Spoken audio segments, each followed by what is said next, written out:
Darren Beattie did an 8-minute video rant about Lex Fridman that I'm just going to play I think I'm just going to try and play just the audio from these. If we can make that come through so that, well, I don't think it'll be a problem with Rumble. I'm just going to play.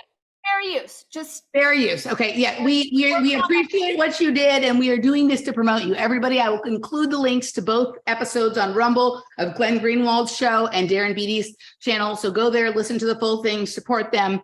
Okay. So I'm going to play first the Glenn Greenwald's little opening bit about Lex Fridman before he interviews Darren Beattie. I'm not going to play the Darren Beattie interview with him because it's too long. I'll link that in the show notes. After, when this is done, I'll go back and I'll make the comments or whatever. And then I'm going to play about 7 minutes of the 8.5-minute rant of just Darren Beattie on his own going off about Darren Beattie beating off about about Lex Fridman, right? So, okay, so let's just go to the clips here. So let me pull. All right, I've got them timed. I would just like to take a moment to honor that it's 2:22 Mountain Time. And it is, yeah, it's 3:22 here, and today is 2323. And yesterday was 2223. So auspicious. So auspicious. Allegedly, it's the beginning of a 13-moon calendar wave spell. So what I'm recommending is amp up the manifestations in this moment because it's still 2:22 and you're sharing it.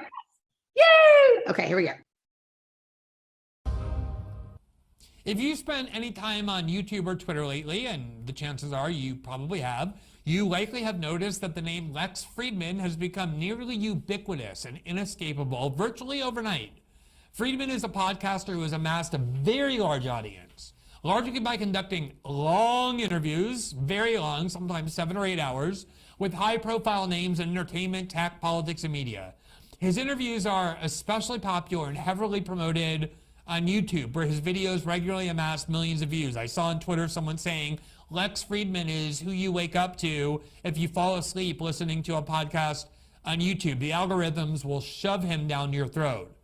Fridman is also known for his anodyne, kumbaya, peace, love, and centrism approach to today's most controversial and thorny debates. For our interview segment tonight, though, I'm not talking to Lex Fridman. I hope to one day, I guess. But I'm instead talking to Darren Beattie, a journalist at Revolver News and a former White House speechwriter who has recently taken up the important crusade of deconstructing Fridman's astonishing and perplexing rise in today's media and tech landscape. And while he reserves a few criticisms for Fridman himself, his primary critique is of the algorithmic landscape that seems to constantly promote and serve up this type of content while demoting other forms of less establishment-friendly commentary. I'll also speak to Darren about the House Republicans' newly announced church. Okay, so that was Glenn's preamble. So we got a little bit of a taste of what his feelings are about Lex Fridman. The entire interview there, the whole show is good, but I will note the start and end of the Darren Beattie interview, and the interaction between he and Glenn is interesting and revealing and displays, though they try to pretend they're neutral, the same level of disdain that you and I have for this nonsense. And then here, I'm going to play the Darren Beattie rant that led to Glenn having him on for this. So let's pull this one up right now, and we're not going to interrupt it. We're just going to let it play through, and then we will comment and remark. Certainly throttled, and I'm thinking, this is the ultimate irony of ironies.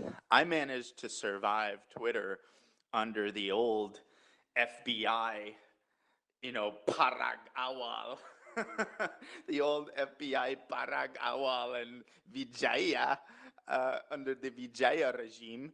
I survived Twitter under Vijaya, despite, challenging the FBI. January 6th, people who follow my Twitter know that I get a little bit spicy sometimes. And the ultimate irony is I'm going to get banned from Twitter for mocking Lex Fridman. Lex Fridman is the new third rail in social media speech restriction. And it's such a funny thing, it's like people think I have some vendetta against him. It's honestly, and people won't be able to hear my intonation, so they won't be able to get like what are the honest signals from the voice. But I honestly have nothing against him. Like, as far as I know, he could be a bad person, he could be a good person. I don't know. It's not about who he is as a person. It's about sort of symbolically the fact that our discourse is entirely fucking fake. And it's increasingly conditioned by these algorithms that shove shitty ass content in your fucking face all the time. And I'm tired of it. And it offends me because, you know, there used to be an internet based on quality of content. And now that's totally shifted. And anybody can relate to me. They're thinking, if you watch any remotely right-wing content on YouTube, to the extent that it exists at all, or even if you're watching a cooking video. Hey, superstars, thank you so much for sharing your sacred attention with me. If you are receiving any value whatsoever from my videos, I'm encouraging you to give back, to pay it forward by supporting me on my Patreon community, on my locals community, on both. Your support allows me to keep on keeping on and to keep making content like this. It used to be much easier back in the days of a free press, but now, given all of the censorship and the shadow banning, it really is challenging for content creators to continue to put out so much work. I'll just speak for myself. I'm excited for it to be easier for me to continue to put out more content. And the primary way that it can be easier is by you supporting me financially by way of my Patreon and or my locals, where for as little as $5 a month, you get to be my hero and receive oodles of bonus content, and we both get to win. Okay, thank you so much for your support, for your attention, and for being omniscopic amazingness. At all. Or even if you're watching a cooking video, I say, you can't watch anything on YouTube without it shuffling over to shove Lex Fridman down your throat. Why? And you know, it's the same kind of mechanism with people like Ben Shapiro and Jordan Peterson. But at least with Jordan Peterson, like, his stuff is shoved in your face, but at least, like, there's some degree of discernible talent. At least he knows the performance role he needs to play, and he plays it. And, you know, not everybody could do that, frankly, you know, so there's something there at least. But with Lex Fridman, it's like the ultimate test of the algorithm, because there's literally nothing there. First of all, he markets as this like MIT professor. He has very little to do with MIT. Like, I would have almost as much, I almost joke, I should literally go into MIT. Just, we have Revolver fans at MIT, and there are Darren Beattie fans at MIT, several actually. Just have one of them say, okay, I'm gonna I'm gonna let you walk in the classroom. We'll make sure maybe it's an interesting class, maybe it's complex analysis, or maybe it's even you know, honors analysis over the real numbers, or maybe we can get into something really, really sexy, like, I don't know, differential topology or something like that. Just make sure there are a lot of real arcane symbols on the blackboard. And I'll go there, I'll take my picture in front of the blackboard, and I'll give my spiel about Ray Epps to an empty room. And then I'll change my profile to MIT lecturer. I lectured at MIT. I'm an MIT guy, and every single tweet I send after that, I'm going to say, here's a word from MIT. Here's a word from MIT. I don't even live in Cambridge. No, here's a word from MIT. That's more or less what Lex has done, more or less, okay? There's this rapper who gave a lecture at MIT, and it's so funny. It was the same blackboard, like, with the same, like, ooh, these are arcane math symbols. He's a math guy. He's a math guy. Rogan-brained fucking idiots. Like, I don't want to say about Elon, because there's a complicated relationship. I like him sometimes. He's so cringe other times. But I do give him credit for being the man in the arena. I do respect that, genuinely.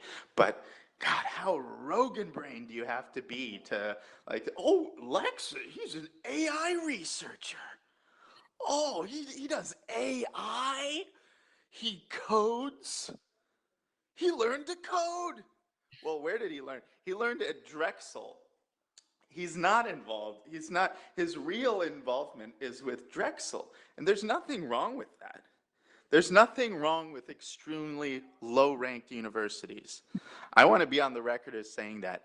There's nothing wrong with being associated with extremely low-ranked universities like Drexel, and there's nothing wrong with getting into those low-ranked universities because your father happens to teach there, which looks like that was the case with Lex. But at least own it. Don't run from it. Don't run, Lex. Don't run, Lexi. And that's what he's doing. He's running away from his own pedigree in order to market this idea of maybe people are so Reddit-brained and dumb, they see the more dry and boring this guy is, the smarter he has to be. He perfectly conforms to a mid-wit idiot's idea of what a smart person could look like, and maybe that's the secret sauce of his success. I don't know. So maybe there is something there. That would actually be more comforting than I think what the real issue is that he's totally driven by the algorithm. The algorithm loves him. This new sort of completely mechanized society where the algorithm just shoves slop down your face. The algorithm is all powerful. I mean, people have seen these clips of the Boston Dynamics robots. The robots of Boston Dynamics, I'm saying they're designing those to punish people who refuse to watch their daily allowance of Lex Fridman videos. You're not going to get your Neuralink dopamine hit if you don't watch, the latest Lex. If you don't watch the latest Lex interview with Ben Shapiro. On talking about how great it is to be able to talk. That's the future. So uninspiring. Such utter brain death. And so bad for discourse, so bad for humanity. And so that's really what it is about Lex. It's not personal. It's just symbolically, it's such a stark and bleak reminder of how controlled it all really is. So controlled. So that's all I have to say about the Lex issue.